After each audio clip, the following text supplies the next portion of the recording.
Olafur Eliasson was born on February 5th, 1967, in Copenhagen, Denmark. Olafur grew up around art because of his dad, who happened to be an artist. However, he began studying the arts from 1989 to 1995 at the Royal Danish Academy of Fine Arts.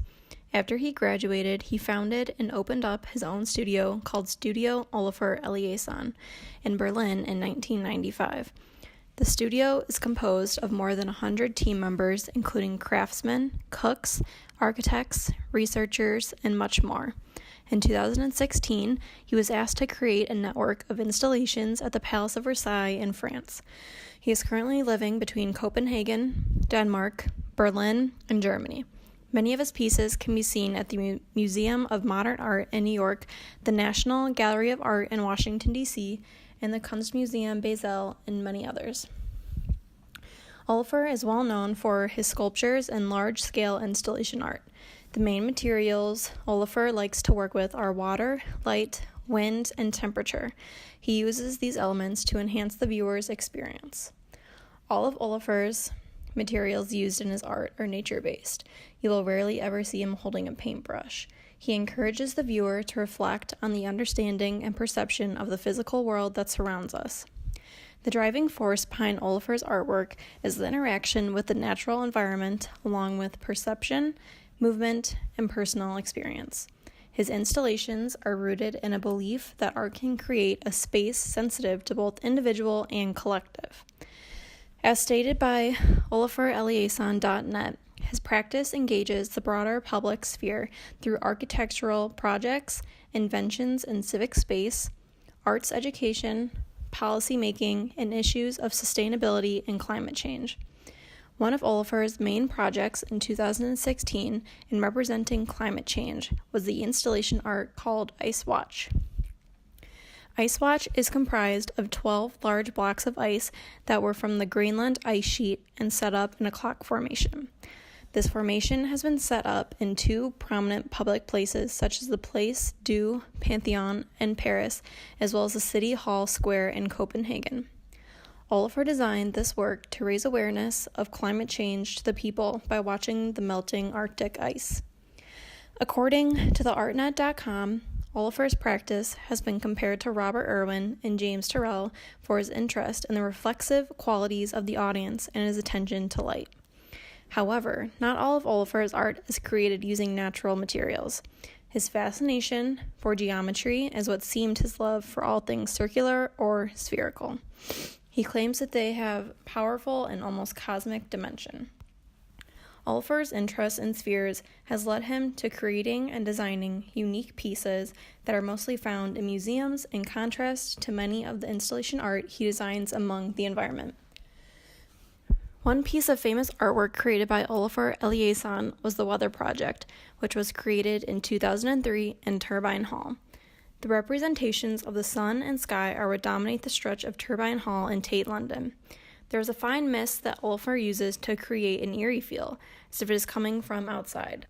At the very far end of the hall, there is a semicircular object made up of many mono-frequency lamps representing the sun.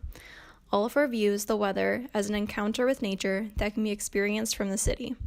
More importantly, he is interested in how the weather can shape a city, as well as how the city itself becomes a filter through which to experience the weather. The purpose of the Weather Project was to bring a part of London into the building, and through the experience of the work, a part of it is taken back into the city by the viewers. This impressive installation drew attention to the act of perceiving the world around us. The Weather Project ended up attracting more than 2 million people one winter from 2003 to 2004. The Weather Project is extremely dynamic, which a lot of viewers became drawn to. After the recognition of the Weather Project, Olafur started the Little Sun Project in 2012. His goal was to change the lives of everyday people around the globe by providing them with light outside of the electrical grid system. Olafur worked with an engineer by the name of Frederick Ottesen to develop the Little Sun solar LED lamp. Little Sun gave people and communities many opportunities.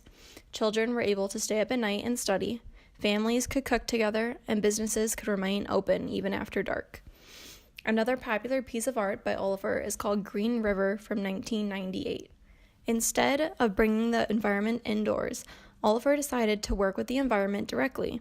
He began by adding harmless green dye to the rivers in various cities which were used by biologists to track the water currents.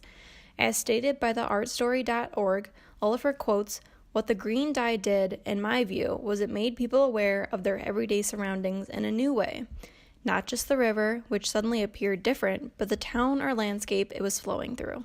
We tend to see cities and spaces as static images, but in fact, they are changing all the time. Sometimes it takes a radical shift to make us aware of this fact." Unquote. Although the Green River only lasted a few hours, it reconnected the viewers to the spaces in which they live. Oliver used not only art to create his masterpieces, but also a good amount of math and science as well. His studio gradually turned into a laboratory for research.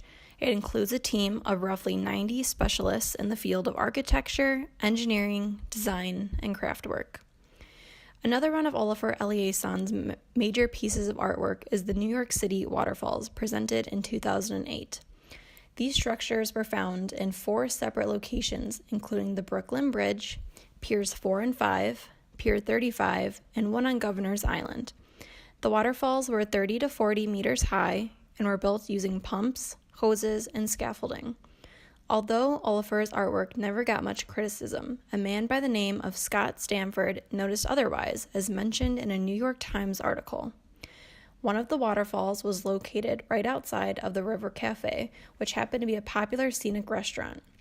Scott mentioned that the waterfall was always spraying the employees and guests with salt water, making them unhappy. He also brought up the fact that the trees and plants outside of his cafe were always being destroyed as a result of the salt water. Another piece of installation art that received controversy was called Kissing Earth.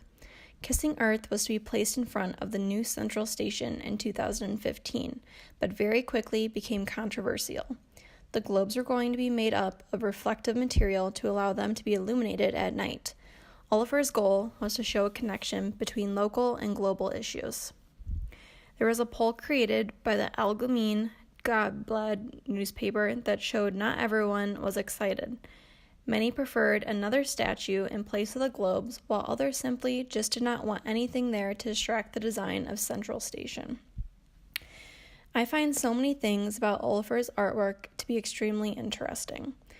Through all of his work, I find his large installation art to be the most fascinating.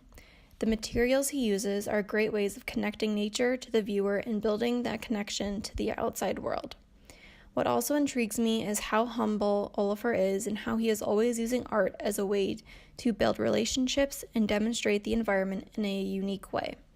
One thing that really defines an example of his humbleness is the Little Sun Project.